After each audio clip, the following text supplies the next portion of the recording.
In New York City, Eddie is trying to get his van back from the repair shop, but even offering all his rent money isn't enough to pay the bill. At that moment he gets a call from his daughter Sarah, but he ignores it to keep arguing with the mechanic. Eddie explains he needs the van to pick up his daughter and work doing deliveries, but the mechanic still doesn't care. Next, Eddie gets a call from his ex who yells at him because he hasn't picked up Sarah, who is still waiting at school. She reminds him that he never prioritizes his daughter and hangs up. Getting desperate, Eddie notices an employee's wallet on the table. He provokes the owner until he's pushed against the table, which allows him to steal the wallet without anyone noticing.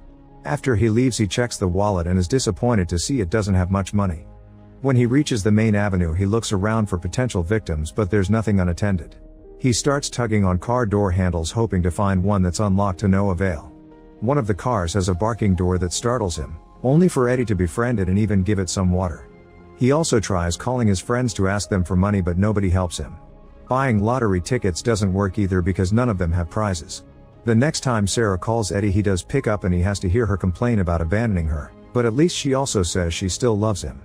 After the call ends, Eddie notices a very fancy SUV in a remote parking lot and checks the door. To his shock, it's unlocked. He immediately gets inside and starts searching for anything valuable, but only finds sunglasses. When a person walks by, he makes sure to look away to hide his face. Without anything to steal, Eddie gets ready to leave, only to discover the door closed on its own and is now locked.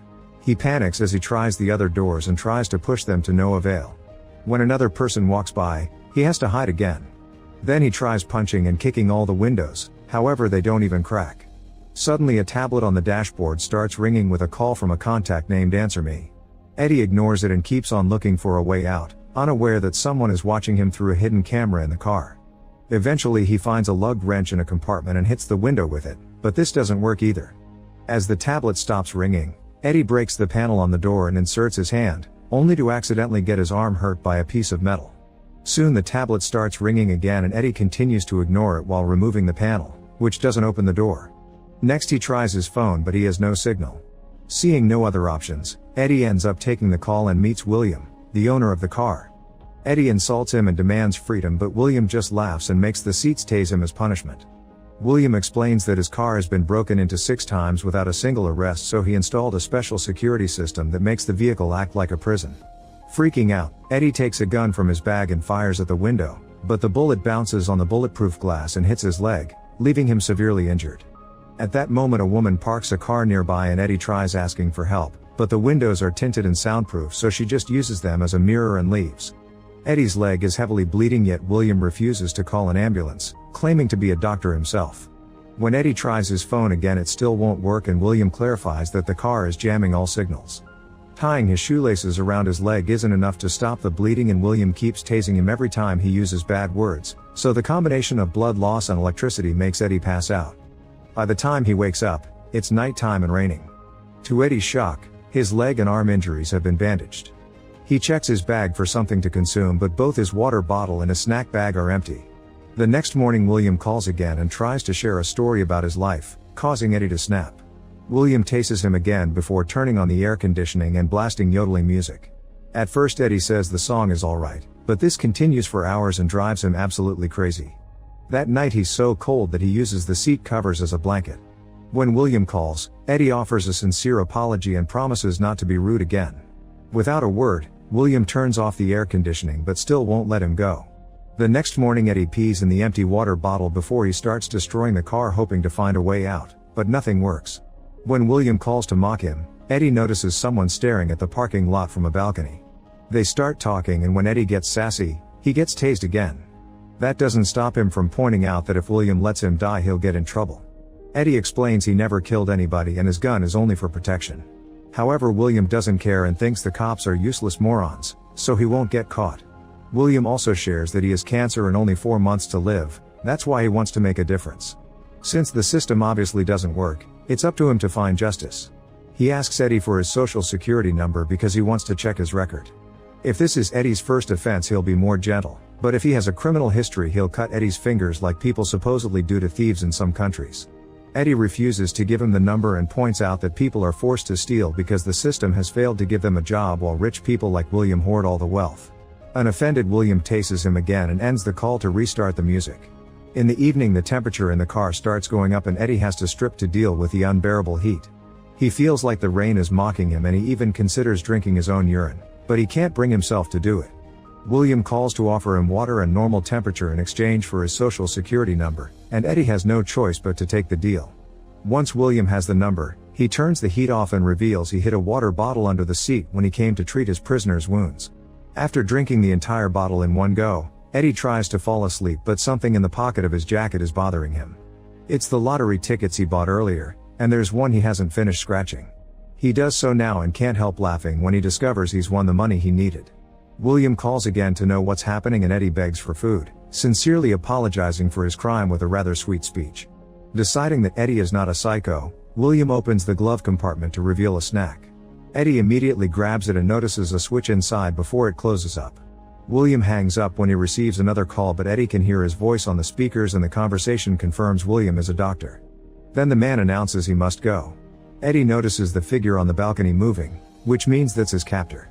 Once William has left the balcony, Eddie raises his middle finger for the camera and gets no reaction, which means William isn't watching him anymore. Then Eddie breaks the glove compartment and takes a picture of the circuits inside so he can analyze what he's working with. He inserts his arm and tries to reach the switch but ends up painfully breaking his nail in the process. When he tries again, the seats start tasing him because William is back and has seen him. The next day Eddie stays on the front seat pretending to rest but he has his foot inside the glove compartment trying to get the switch. Another day passes and his body is getting so weak that he has no choice but to drink his own urine. That night Eddie's foot finally manages to reach the switch and turn on the car's power. He immediately jumps into the driver's seat and takes off, but the car stops in just a few minutes. William calls him to mock him and the car takes off again, but this time the owner is controlling it remotely. As the car moves through the streets, William plays classical music while pointing out that everyone lives in fear because crime has taken over New York. Eddie panics when the car starts going dangerously fast and it eventually stops in a dark alley where two criminals are beating up a man. William turns on the car lights and honks the horn, getting the attention of a thug who raises his shirt to show he carries a gun. The car speeds up and runs over the guy while William laughs. The second thug begins to run in fear while shooting behind him, but the bullets do nothing on the bulletproof glass. A chase ensues and the criminal makes a sudden turn to try to lose the car, only to find the street blocked by a gate. William makes the car go faster and slams it against the gate to hit the man. When the thug tries to stand up, the car keeps on pushing until the guy is severely hurt and bleeding. After lots of yelling, Eddie convinces William to stop and the car moves back. However, William is just mocking him and he moves it again to crush the guy's skull. A furious Eddie starts to yell all kinds of bad words, so William plays loud music while sending the car through the streets again. It's going very fast and barely manages to dodge other incoming vehicles. It enters a parking building and goes up the ramps very quickly until it reaches the roof, where it moves even faster to shake Eddie. He freaks out when he sees the car approach the edge, but it stops at the last second, causing Eddie to hit his head and pass out. In the morning, Eddie wakes up in the car, which is still moving through the city. William reveals he visited Eddie's family and even took Sarah to school by pretending he works for a non-profit organization. While William scolds Eddie for owing his ex alimony money, the car stops in front of the school and Eddie is horrified to see Sarah coming out. She goes home alone and the car starts following her to the point it passes right next to her as if trying to kill her. Sarah sees the car coming after her again and tries to go faster on her scooter while Eddie cries as he apologizes with all the kind words he knows. This isn't enough for William, who makes the car go faster. Desperate to stop this, Eddie grabs his gun and tries to self-delete, but it doesn't have any bullets. William makes the car dodge Sarah just in time and explains he took the bullets when he stitched Eddie up. The rest of the day Eddie stays silent while William continues to rant against the system. When night falls, Eddie finally snaps. He rips out all the cameras and kicks the tablet until it breaks. The car won't stop, so Eddie looks at pictures of Sarah on his phone and records a heartfelt message for her, apologizing for not being a good father. Unfortunately, he can't send it because the signal is still jammed by the car. Moments later, the vehicle stops at a different parking lot and William lowers the window to say hi. Eddie freaks out and tries to attack, but William keeps on tasing him until he calms down. After spraying some perfume to deal with the stink of Eddie's poop, William hands him some zip ties and tells him to bind his wrist. At first Eddie refuses, but he has to obey after William shocks him again. Once Eddie's hands are tied to a hook in the car, William gets in and leaves a bag in the back seat. After putting the bullets back into the gun, William allows Eddie to have a cigarette and drops some gummy bears for him to eat. Then he turns on the classical music and takes off. During the trip, Eddie keeps asking questions about William's daughter, causing him to stop the car multiple times just to make Eddie hit his head on the dashboard. William goes on a rant about the new generation and reveals that his daughter was killed by some thieves who tried to steal his car. He even puts his gun on Eddie's head as they start arguing about what justice means. While all this happens, Eddie keeps his foot inside the glove compartment until he manages to press the switch, turning off the power. The car loses control and falls off the edge of a cliff, causing Eddie to break his nose on the dashboard. William accidentally fires the gun and the bullet bounces off a few windows before it hits him from behind. After rolling down the cliff, the car stops near a river and both men fall unconscious. In the morning, the phone sends the message because the jamming system isn't working anymore. Eddie wakes up first and starts struggling with the zip ties. He manages to break free at the same time that William awakens and a fight ensues. With all his accumulated fury, Eddie beats William up and gets the gun ready to shoot, but at that moment his phone starts ringing with a call from Sarah. William tells him to answer it and Eddie hears Sarah say she's very worried because she heard his message. Eddie assures her he's fine and promises to pick her up later. Suddenly the car engine catches on fire and Eddie asks William to open the doors, however William says it was fun and dies. Then Eddie checks William's bag and finds a hammer, which is strong enough to finally break a window. Eddie manages to get out of the car right before the flames reach the rest of the vehicle. He walks away with his winning lottery ticket, leaving William's body to burn. When he reaches the road, a driver sees him bleeding and immediately offers him a ride. Moments later, Eddie goes to pick up the van, but the mechanic is still finishing the repairs. Not wanting to arrive late, Eddie decides to sell it to him instead and gets a bicycle that he rides to school.